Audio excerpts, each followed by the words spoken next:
Hello guys, my name is Heydee Perez and today my presentation is going to be about the ribs. So I'll talk about the physical characteristics of the ribs, the different x-ray views that we do, the anatomy demonstrated in each one of the views, the correct positioning for the patient, and the different criteria for the position projection, and I'll also give some examples of pathology that we can observe. So after watching this video, we should refresh our memory about how to do a routine and a special views of the ribs, such as AP or PA, above and below diaphragm, and anterior and posterior obliques. Beginning with anatomy, as we can observe, there are 12 pairs of ribs attached to the thoracic spine. They are numbered by the vertebra to which it attaches. The first 7 pairs of ribs are considered true ribs because they attach directly to the sternum by their costocartilage.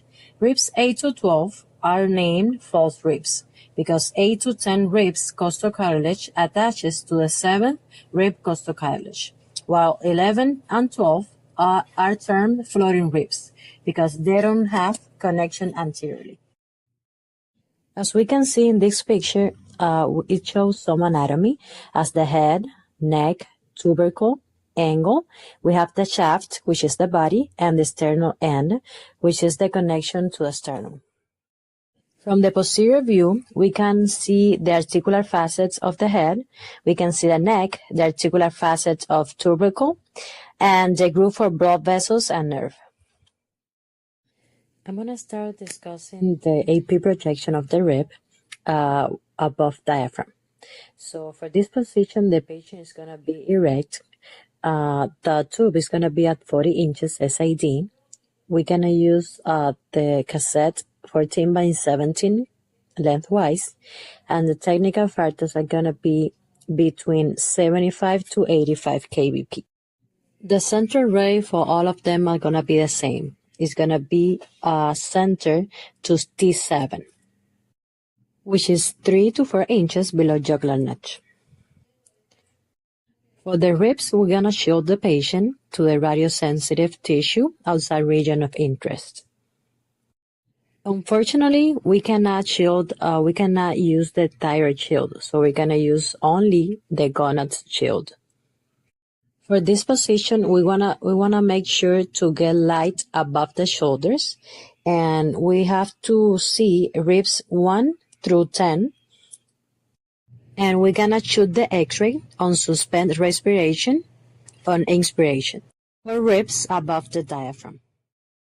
For ribs below diaphragm, the patient is gonna be erect as well.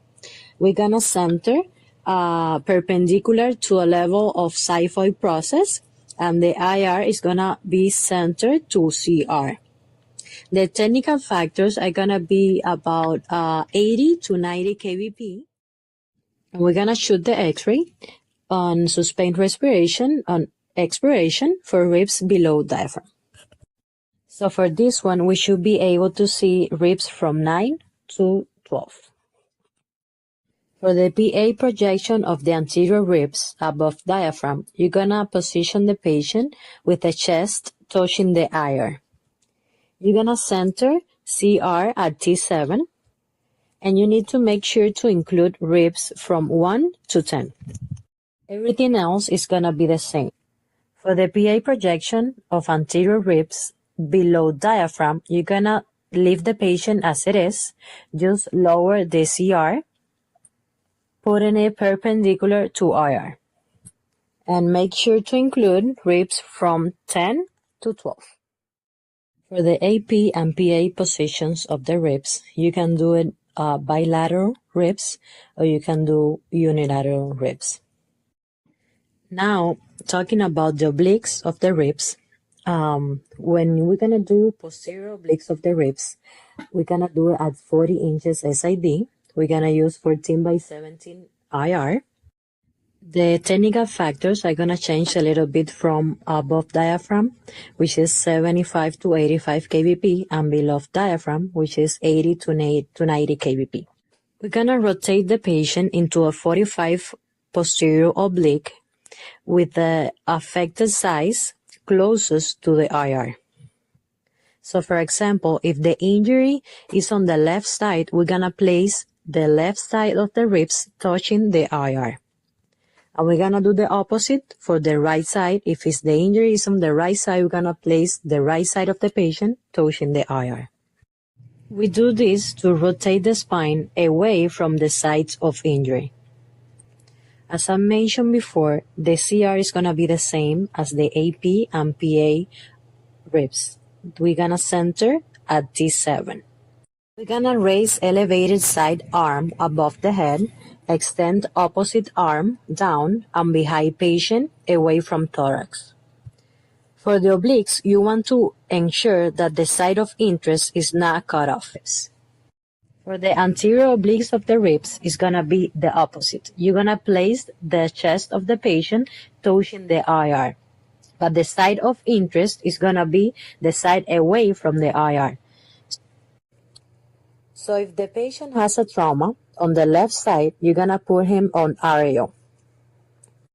If it's the right side that is injured, you're gonna put him on LAO. For the anterior oblique, the CR is gonna be at T7 as the posterior oblique.